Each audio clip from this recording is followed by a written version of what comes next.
news reports, but in terms of other information that's available on the internet, it does seem that Richard Buell may well have also raped his own daughters.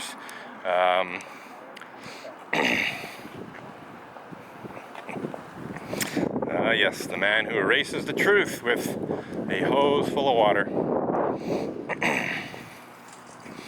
Yes, don't smirk. You are totally involved in Unitarian Universalist cover-up and denial of clergy abuse, which includes such despicable crimes as pedophilia and rape. If you smirk and smile, you're in denial. Oh, that's a good slogan. If you smirk and smile, you're in denial. If you smirk and smile, you're in denial. If you smirk and smile, you're in denial of your role in Unitarian Universalist cover-up and denial of such despicable crimes as pedophilia and rape committed by certain Unitarian Universalist ministers. What a great slogan.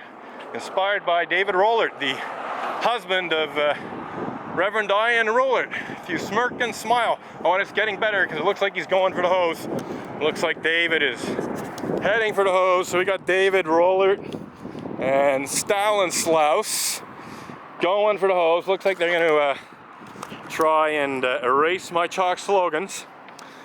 Yeah, these people are totally unconcerned about their role in cover-up and denial of Unitarian Universalist clergy abuse, which includes, but is not limited to, such despicable crimes as pedophilia and rape. So we have Stalinslaus, we got, oh yes, Stalinslaus. Well, yes, you're very Stalinistic in your cover-up of history, sir. And we got the David Rollert, the husband of Reverend Diane Olenick Rollert. Both of these men, not just complicit in Unitarian Universalist clergy abuse, cover-up and denial, but knowing and willful participants in it by erasing my chalk slogans. And they don't care. Like these people are basically, I'd say, insane, you know, that they don't realize, you know, you got a guy videoing you erasing chalk slogans. Like I have solid evidence of you hiding the truth, because these chalk slogans are easily, you know, they're proving it right now. You know, by erasing the chalk slogan, which speaks about Unitarian Universalist clergy abuse, they are trying to hide it.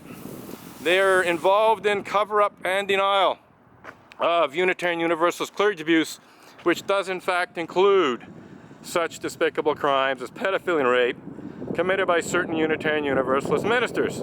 To say nothing of certain Unitarian Universalist Sunday school teachers. And here we have Stalinslaus. Looks like he's going to try and get that third slogan. Maybe the hose doesn't quite reach. But Stalinslaus, you know, the hider of history, is on his way here to erase the third chalk slogan. Looks like he's going to manage it. Well, Stalinslaus, you're certainly living up to your namesake's name in terms of concealing Unitarian Universalist history. Oh, well, maybe you don't have enough force on the hose. That kind of sucks, doesn't it? So here we have Stalinslaus and we got David Rollert, both knowingly and willfully participating in the cover-up and denial of Unitarian Universalist clergy abuse, which includes, but is not limited to, such despicable crimes as pedophilia and rape committed by certain Unitarian Universalist ministers, such as Reverend Mac Wallace Mitchell, to name one of them. But there's quite a few others. Oh, here's Stalinslaus. He's doing the Stalinslaus dance of history cover-up. Yeah, there's Stalinslaus using his clay feet to wipe away the evidence of Unitarian Universalist clergy abuse, and thus making himself knowing, not that he wasn't already, but this is indeed Stalinslaus and Reverend Diane Rollert making more Unitarian Universalist history in terms of Unitarian Universalist cover-up and denial of all forms of clergy abuse, not just clergy sexual abuse, but, you know, non-sexual clergy abuse as well. So they just erased 3 chalk slogans that I put down earlier today. you can see how they're trying so hard to live in harmony with yours truly, to say nothing of victims of clergy abuse committed by Unitarian Universalist ministers.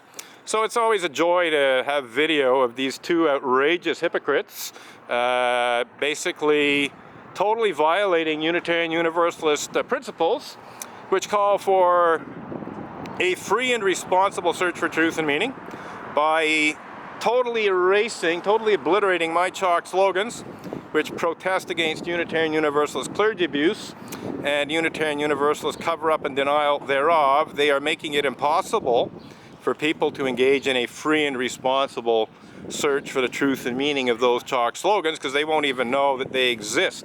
They've totally obliterated those, and of course they're laughing. They think it's funny that you know, they're just basically, I'd say insane would be a good word to describe them, honestly. You know, if they're just in total psychological denial of, you know, not just Unitarian Universalist clergy abuse, including the worst forms of it, specifically pedophilia and rape, and I suppose there's a few other things we can throw in there, but certainly, you know, pedophilia committed by Unitarian Universalist ministers and Unitarian Universalist Sunday school teachers is one of the worst forms of sexual abuse, sexual misconduct, and these two clowns are laughing about you know, their role in covering up and hiding Unitarian Universalist pedophilia and rape and other forms of clergy sexual misconduct, to say nothing of non-sexual forms of clergy misconduct. Because my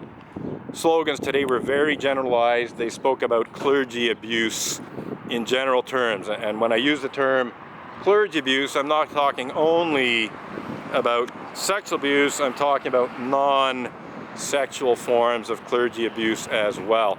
And so these two extreme hypocrites who totally violate, happily violate Unitarian Universalist principles, such as the fourth principle, which calls for a free and responsible search for truth and meaning, such as the second principle, which calls for justice, equity, and compassion in human relation, are very proud and happy with themselves. They're just thrilled to bits. So in here we have, it looks like Jim Wilson, who some years ago threatened to assault me.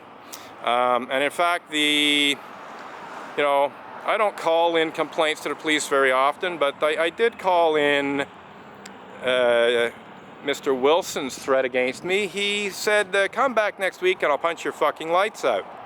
So he's essentially saying, you know, that if I came back the next week and continued my protest, that he would punch my fucking lights out. That's his exact words. And by that he obviously means punch me until I become unconscious. So I called in the threat that he had made to 911, and I just said, look, you know, here's the threat.